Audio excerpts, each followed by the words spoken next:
All right, so these are our forces practice problems. So forces is unit 2 for AP, but was actually our third unit of the year. So let's go ahead and dive right into question 1. It looks like I have one block on a table connected to a rope with a pulley, and then I have another block 2 stacked on top of block 1. So block 1 is resting on the floor with block 2 on top of it.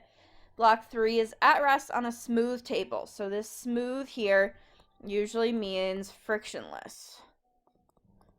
Okay. Again, it says negligible friction. So it's attached to block 2 by a string that passes over a pulley as shown. The string and pulley have negligible mass. So on the dot that represents block 1, draw and label the forces, not components, exerted on the block. Each force must be represented by a distinct arrow, and we need to draw relative lengths of all arrows to reflect the relative magnitudes of the forces. Okay, so this is on block 1. Okay, so this is going over here. All right, so I definitely have an FG acting downward on block 1. Okay. I have a downward force. Actually, I'm going to make this one a little bit longer. So I have an FG from on block 1. I have a downward normal force from block 2 on block 1. Okay. And then I have an upward normal force from the surface on block 1. And notice how my two downward forces have a total of 3.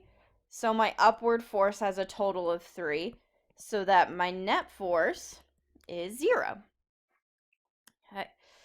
On the dot that represents block 2, draw and label the forces, not components, exerted on block 2. Each force must be represented by a distinct arrow, starting on and pointing away from the dot. Draw the relative lengths and arrows to reflect the relative magnitudes of the forces.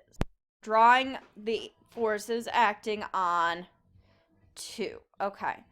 Now, my thought is that if this entire system is at rest, in order for this block to be at rest with no friction, that must mean that the tension in this string is 0.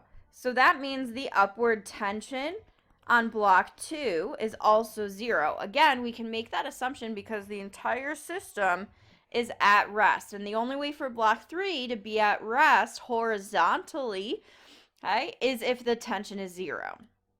Okay, so I don't need to worry about any tension on block 2.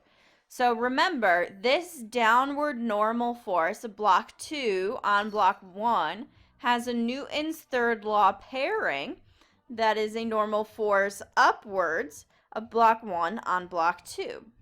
And then the only other force we're going to have on block 2 is FG. Again, this is one box and this is one box, so that our net force is 0. So we have one up, one down for a total of 0. Okay. So block 1 is removed without disturbing block 2. Okay, so we're definitely not going to be at rest anymore. We're definitely going to accelerate. Consider a scenario where mass M3 of block 3 is greater than mass M2. Without using an equation, make a claim about the motion of block 3 in terms of balanced or unbalanced forces. Okay. So, we know that acting on block 3, there is going to be this tension force, which is going to be equal to the upward tension force on, block 2. And there's also going to be a downward force of gravity on block 2. Now remember, in class, we talked a lot about rotating our free body diagrams, so it became a little bit clearer as far as like which forces were creating the acceleration. So if we think about this as the system of the two blocks, it's really this FG2 that's causing block 3 to accelerate, even though it's actually really the tension. Okay, but the external force causing block 3 to accelerate is FG2. If the mass of M3 is much larger than the mass of M2, then this mass is likely going to be relatively larger than this force. Okay, and we know that acceleration is force over mass. So if we have a big mass down here, but let me redraw this, but a little force up here, then that's going to lead to a pretty small acceleration. So that's what this question is getting at. So the acceleration of block 3 will be relatively small because the unbalanced, because it says we have to talk about balanced or unbalanced forces. So the unbalanced force on mass 3 from the force of gravity on mass 2 is relatively small. Okay. With a combined, or no. So with a large mass of M3, this will lead to a small acceleration according to Newton's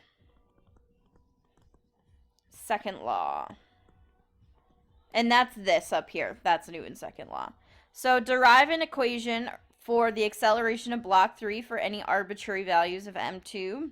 Express your answer in terms of M3 and M2. Okay, so there's two ways to go about finding the acceleration. We can either look at these as individual objects and combine, or we can look at this as a system. So we did a lot of the object stuff in class, so that's where I'm going to start. Okay, so if we're dealing with objects, that means we have one net force equation in the x direction for mass 3 and a net force equation in the y direction for mass 2. Okay, mass 2 is moving in the y direction. That's why we're looking at y forces, mass x in the x direction. So the only force acting on mass 3 in the x direction is the tension. Okay. And this is M3A, and the forces acting in the y direction on M2 are Fg, and I'm saying Fg is positive since down is the direction of motion, so down's positive, minus the tension is M2A. And remember, the thing we talked about in class is that this tension is the same and this acceleration is the same, which allows us to do some substitution. So I can take this equation for tension and substitute it in here. So I can write Fg2 minus M3A is M2A. I'm going to add this to both sides. So I get Fg2 is M2A plus M3A. So M2G, since I can't leave it in terms of Fg, is, remember, I factor out the acceleration and then divide. So I have that force of gravity divided by the total mass. And tension ends up canceling out of the acceleration equation because tension is technically an internal force and should cancel out. So if we want to look at this as the system, we're really looking at it as the two blocks and any forces external to the system. So like I said before, the only external force is Fg2.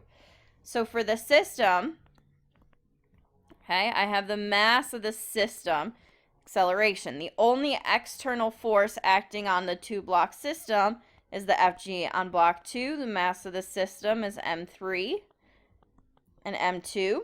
It's added together. So this is M2G is m3 plus m2a. Divide both sides by the total mass, and I get the same exact answer as I did before. So whichever way of looking at this makes the most sense to you, that's the way to go. Some people like thinking about the objects and combining. Other people like thinking about the system. Okay. So let's go ahead and make sure I've gotten all the points I need to so far for A and B. Okay. So for part A1, this was the free body diagram of block 1. I get 1 point earned for providing correctly labeled arrows for weight. I did that. Normal force from floor. I did that. And normal force from block 2. Then I would get another point for showing the magnitudes and directions that indicate no net force. So here's their example response, and this is essentially exactly what I did. So I would get all 2 points. Okay.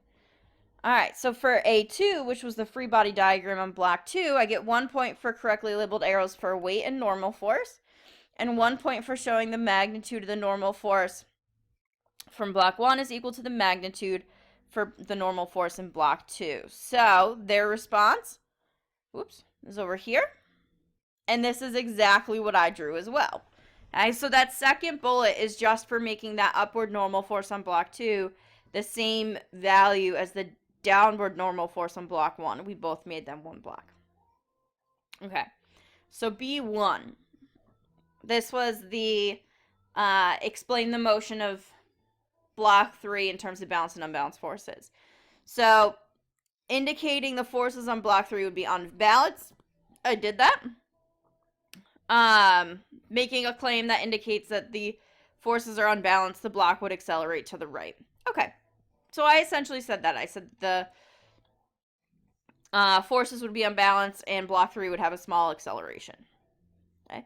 They went a little bit simpler than I was expecting, so they said that the answer could be the net force on block 3, which is equal to the tension. This net force is going to cause block 3 to accelerate to the right. Okay. So then we get points for deriving the equation. Okay.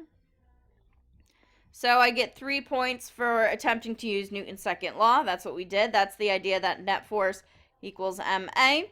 We combine the equations, we combine an answer. Okay. The other way we could get points for this, so this would have been the object scoring. Okay. The other way that you could get points would be to do the system, and you would still get the same amount of points. Okay, so now let's head back to the problem and answer parts C and D. So describe in what ways your answer to part B2 is or is not consistent with your claim in part B1.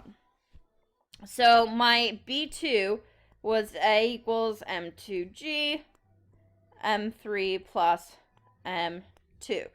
Okay, so both mass 3 and mass 2 will accelerate based on the equation at a rate of M2G M3 plus M2. Okay. This shows there must be an unbalanced force on block 3 as stated in B1. Okay, so we talk about how our equation helps support that there's an unbalanced force. Okay, so on the axes below, sketch the graph of the velocity and the acceleration of the 2 blocks after block 1 has been removed. Take time 0 to be immediately after block 1 has been removed. So again, this is the velocity and the acceleration.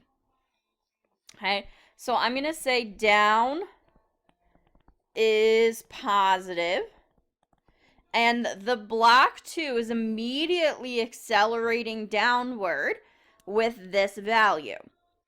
As that block falls, that value does not change, which means I should have a nice horizontal line for my acceleration versus time graph.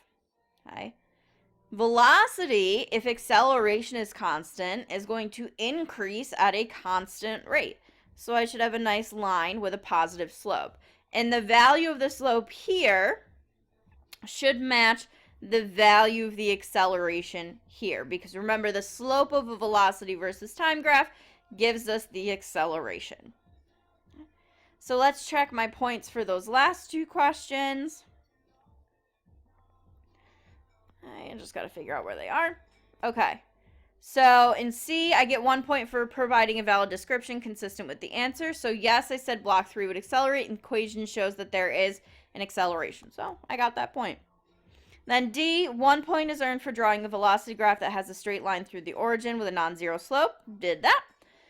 1 point is earned for drawing an acceleration graph that has a non-zero constant function, so horizontal line, consistent with the velocity graph. I did that. So my velocity graph had a positive slope, so my acceleration had a positive value. So I got all of the points for that question. Okay, let's go ahead and look at the second question in this practice set. So it looks like I have a collision going on. Awesome. Okay. So I have two identical blocks, A and B, on a horizontal surface as shown. There's negligible friction between the blocks and the surface. As shown in figure 1, block A is initially moving toward B with speed VA equals V0. Block B is initially at rest. Figure 2 shows the blocks in contact as they collide a short time later. In both figures, the location of the center of mass of the two-block system is indicated by X. So if you'll notice, the location of the center of mass has moved, which means the center of mass must have some velocity, and that's because the total momentum of the system is non-zero. Okay? So on each of the dots that represent the blocks as they are in contact during the collision, draw a single arrow to indicate the direction of the net force, if any, exerted by the block. So we're not looking for the different forces. We're just looking for the net force. Okay, so block A is going to slow down in the collision. And in order to slow down in the collision, block A must have a net force that's directed to the left. Okay, block B, on the other hand, is going to speed up in the collision, and both blocks afterwards, like if I was to draw figure 3, would be moving off. Let's say they move off together. So that means block B is going to speed up, and in order for block B to speed up, I need a net force to the right. And ideally, if I was to draw these on a grid, these two forces should have the same value because of Newton's third law. In any type of interaction between two objects, the forces are the same. Since the only forces acting on these objects horizontally are the forces from the collision, okay, the net forces end up being the same as well. Okay? So during that time, the blocks are in contact. Describe whether the center of mass of the two-block system is speeding up, slowing down, or staying the same. Okay, so if you remember, in a collision where momentum is conserved, the velocity of the center of mass remains the same. And the momentum of a collision is going to be conserved if there's no external forces acting on the system. So in this case, an external force that could change the momentum is friction. But it tells us that there's no friction between the two surfaces, which means the center of mass is going to remain moving at the same velocity. Specifically, whatever velocity these two blocks move off with, that'll be the velocity of the center of mass. Remember, you can find the velocity of the center of mass easily by finding the total momentum of the system and setting it equal to the total mass of the system. Okay. And as long as this P system remains the same, then the velocity of your center of mass should remain the same. So briefly describe in terms of a basic law of physics whether the center of mass is speeding up, slowing down. Okay, so in this collision, momentum is conserved because, so we have to say why it's conserved. There are no external forces. If the momentum of the system and mass of the system are conserved, then the speed of the center of mass will remain the same. Smiley face. Okay, let's go ahead and check the scoring guide for question A, because I think that's it for question A. Yes, it is. Okay. I just have to find it real quick. All right. It is somewhere. Okay, so for part A1, this was where we were drawing net forces. So I get 1 point for a net force to the left on block A, 1 point for block B. So here's their example response. Notice how their arrows are the same length. That wasn't a part of this question, but it's always good to include. Okay, so then we have A2. We get 1 point for providing a valid description of why the center of mass stays the same. So their example is the horizontal forces of the two block, or Newton's third law apparent, and are internal to the system. The net force of the two block system is 0. There's no external horizontal forces acting on the system. So it's actually interesting that they don't include a momentum reasoning for these. But momentum is definitely a way to explain this problem. Okay, so these are the forces reasons. I went a momentum route. I think most of you would go a momentum route. You would completely and totally, for sure, get full credit if you went the momentum route. Okay, because we did talk about there being no external forces. So I did get that point. And for some reason, I can't write right now. There we go. Okay. Yay, got that point. Okay, now let's go do part B. All right. So for part B, it looks like, ooh, good, awesome. We have the two blocks on an incline. Okay, so the surface is now tilted to an angle of 37 degrees from the horizontal as shown above in figure 3. The blocks are given a push at the instant they are moving toward each other. So each block has a mass of 0.2 kilograms. Calculate the magnitude of the net force exerted on the two-block system at the instant shown above. Okay, so if I'm looking at the two-block system like this, I'm going to redraw the diagram with just one big box, A plus B. Okay. Now remember, because they are given a push, does not mean that that push is exerting an applied force, because we're going to consider the instant after they are pushed.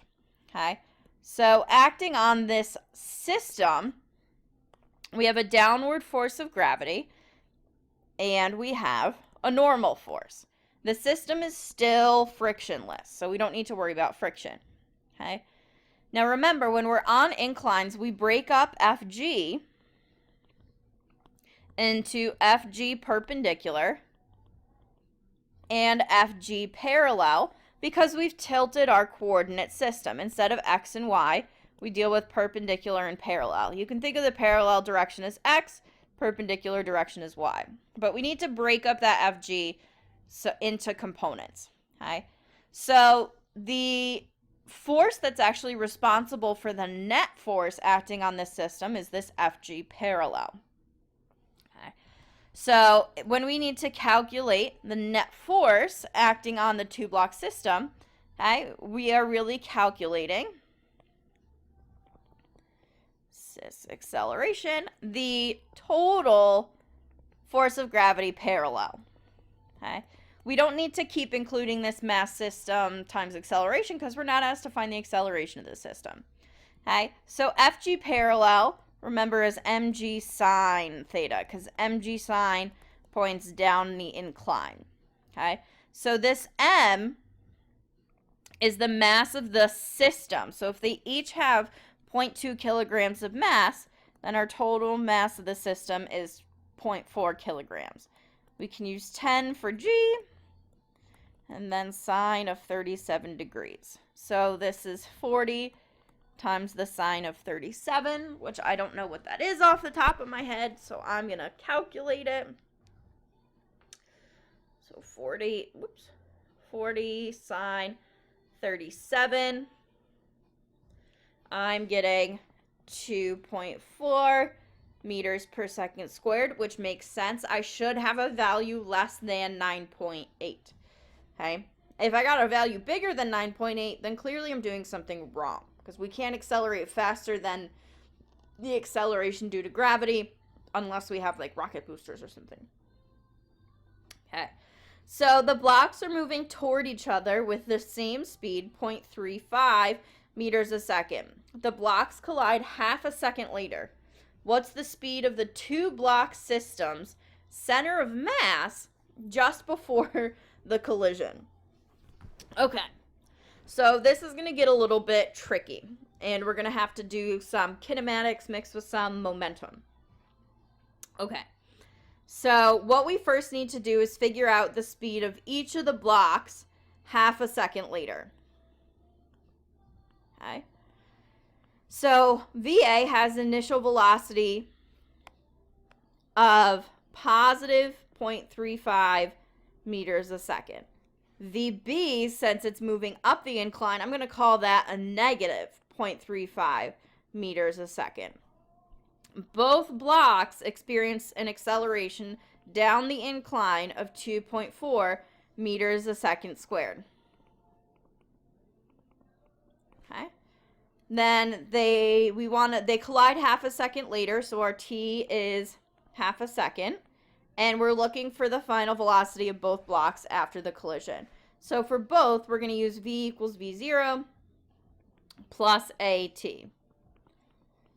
Okay, so this is going to be 0.35 meters a second plus 2.4 meters a second squared times a half a second. Okay, so let me do that math real quick. 0.5 plus. So block A is going to speed up to 1.55 meters a second. Okay. Block B, on the other hand, should slow down because we're going up the incline. We don't speed up as we go up hills usually. Plus 2.4 meters a second squared times 0.5 seconds. Okay, so that's going to be 1.2 minus 0.35. So VB is 0.85 meters a second. Okay. So now what I'm going to do is I'm going to find the total momentum of the system just before they collide. And I'm going to do that by finding the momentum of A and adding it to the momentum of B. Okay.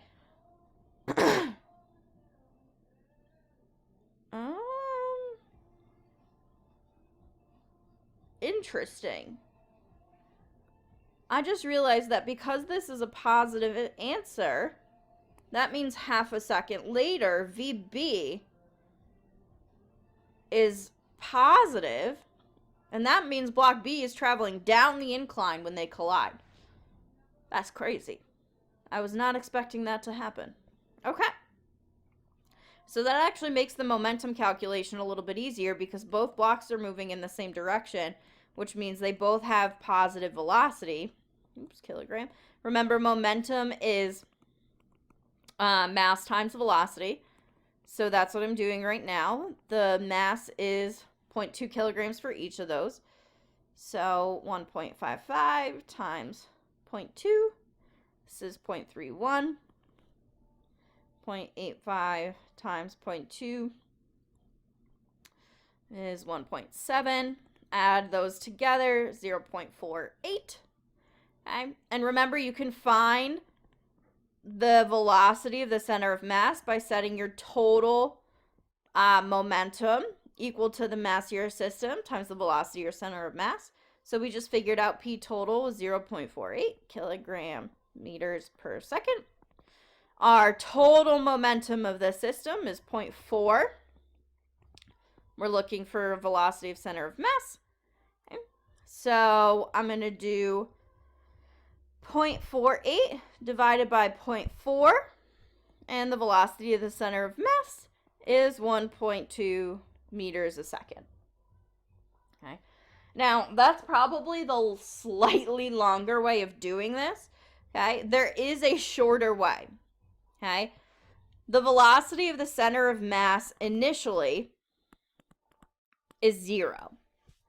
Since both objects in the system accelerate at 2.4 meters a second squared, the center of mass also accelerates at 2.4 meters a second squared.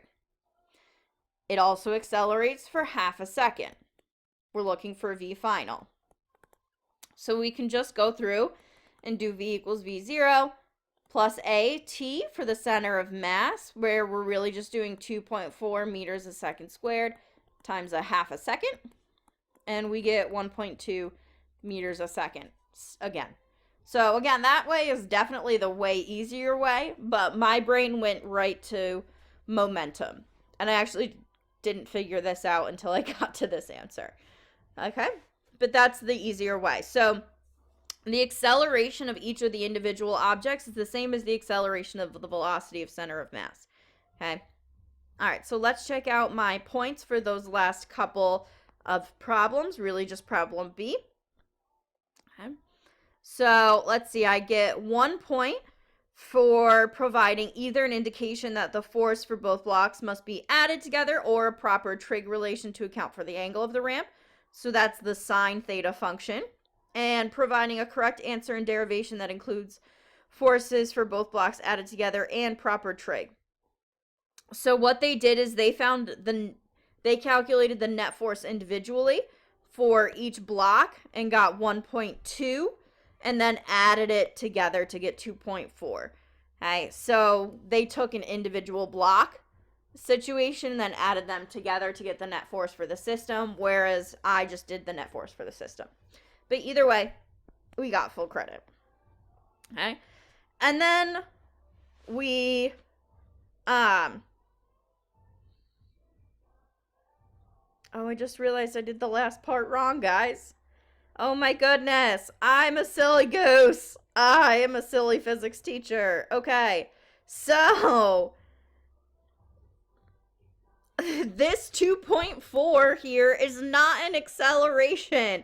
That 2.4 is a net force, because that's what we were looking for in B1. I even said we weren't looking for the acceleration. You're looking for a force. Oh boy. So once you have that force, which is 2.4 newtons, not 2.4 meters a second squared, in order to find the acceleration of the system, we have to use this MA side. So if our net force is 2.4 newtons, the mass of our system is 0.4 kilograms. Okay. Our acceleration, oh gosh, I feel so dumb. 2.4 divided by 0.4. We have an acceleration of 6 meters a second squared. So anywhere this is 2.4, this should actually be 6. So this is actually... I am so making fun of myself so bad right now. This is 3.35. 3 minus 0.35. This is 2.65. So this is 3.35. This is 2.65. Oh boy. 3.35 times 0.2. This is 0.67. 2.65 times 0.2. This is 0.53, which gives us a total of 1.2. So this is 1.2 divided by 0.4. Is a velocity of center of mass of 3. I can do the same thing over here. This is actually 6 meters a second squared. This is 6 meters a second squared. 6 times a half is 3 meters a second. Okay. So, again, just to say where I went wrong is in B1, I correctly mathed to get 2.4. But when I wrote that 2.4 down, I forgot that that 2.4 represented the net force. And for some reason, I thought that that was the acceleration. That's not the case. 2.4 is the net force. Okay? In order to do part B2, I have to find the acceleration. So to find the acceleration from the net force, I can use net force as ma. Net force is 2.4. M is the mass of the system, which is 0.4 kilograms. So I divide, and I get an acceleration of 6 meters a second squared. My problem-solving process for B2 stays exactly the same, just with an acceleration of 6. And instead, I should actually be getting an answer of 3 meters a second, which if I look at the scoring guide, is the correct answer, which is what stopped me. Okay, so I get 1 point for correct values, the correct answer. There's my velocity of 6, or acceleration of 6, giving me a velocity of 3. And this is a great time to end. Okay, bye.